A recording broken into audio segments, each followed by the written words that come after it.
ನೋಡಿ, ಸಂಗೀತ ಎರಡು. ಒಂದು ಯಾವ ರೀತಿ ತಾಳ ಇರಬೇಕು, ಯಾವ ರೀತಿ ಲಯ ಇರಬೇಕು, ಒಂದು ಲಿರಿಕ್ಸು, ಅದು ಬಹಳ ಮುಖ್ಯವಾದದ್ದು. ಇವ್ರದ್ದು ಸುಮಾರು, ಇವರು ಸಂಗೀತ ನಿರ್ದೇಶಕರಾದಂಥ ನಿರ್ದೇಶಿಸಿದಂಥ ಸುಮಾರು ಸಿನಿಮಾ 100 ದಿವಸ ಓಡಿದೆ, 200 ದಿವಸ ಓಡಿದೆ, 300 ದಿವಸ ಓಡಿದೆ. ಸೊ ಎಷ್ಟೋ ಸರಿ ಸಂಗೀತ ಕೇಳಬೇಕಾದ್ರೆ ನಾವು MBBS ಓದಬೇಕಾದ್ರೆ ಮೈಸೂರು ಮೆಡಿಕಲ್ ಕಾಲೇಜಲ್ಲಿ ಆವಾಗ ಈ ರೀತಿ ಯಾವುದೂ ಇರಲಿಲ್ಲ. ಮೊಬೈಲ್ ಫೋನ್ ಇರಲಿಲ್ಲ, ಆಬ್ವಿಯಸ್ಲಿ ಯೂಟ್ಯೂಬು ಆ ಥರ ಏನೂ ಇರಲಿಲ್ಲ.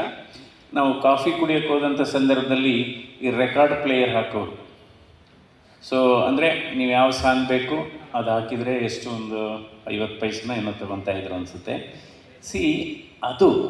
ಅದರಿಂದ ಎಷ್ಟು ಮನಸ್ಸು ಹಗುರ ಆಗುತ್ತೆ. ಸೊ ಮನಸ್ಸು ಹಗುರ ಆಗುತ್ತೆ ಆ ಸಂದರ್ಭದಲ್ಲಿ. ಇವತ್ತು ಮ್ಯೂಸಿಕ್ ಅಂದರೆ ಎಲ್ಲ ಇದರಲ್ಲೇ ಬರುತ್ತೆ, ದೇವ್ರ ನಾಮಗಳಾಗ್ಬೋದು, ಪ್ರತಿಯೊಂದೂ. ಅದರಿಂದ ಮ್ಯೂಸಿಕ್ ಅನ್ನೋದು ಒಂದು ಕಲೆ, ಮ್ಯೂಸಿಕ್ ಅನ್ನೋದು ಒಂದು ಜೀವನ, ಮ್ಯೂಸಿಕ್ ಅನ್ನೋದು ಒಂದು ದಿನಚರಿ. ಸೊ ನಿಜವಾಗ್ಲೂ ಈ ರೀತಿ ಇದೊಂದು ನಾವು ಹಲವಾರು ಕಾರ್ಯಕ್ರಮಗಳನ್ನು ನಾವು ನೋಡಿದ್ದೇವೆ. ನಾವು ಕೂಡ ಕನ್ನಡದ ಸಿನಿಮಾ ಅಂದರೆ ಬಹಳ ಹುಚ್ಚಿತ್ತು ನಮಗೆ.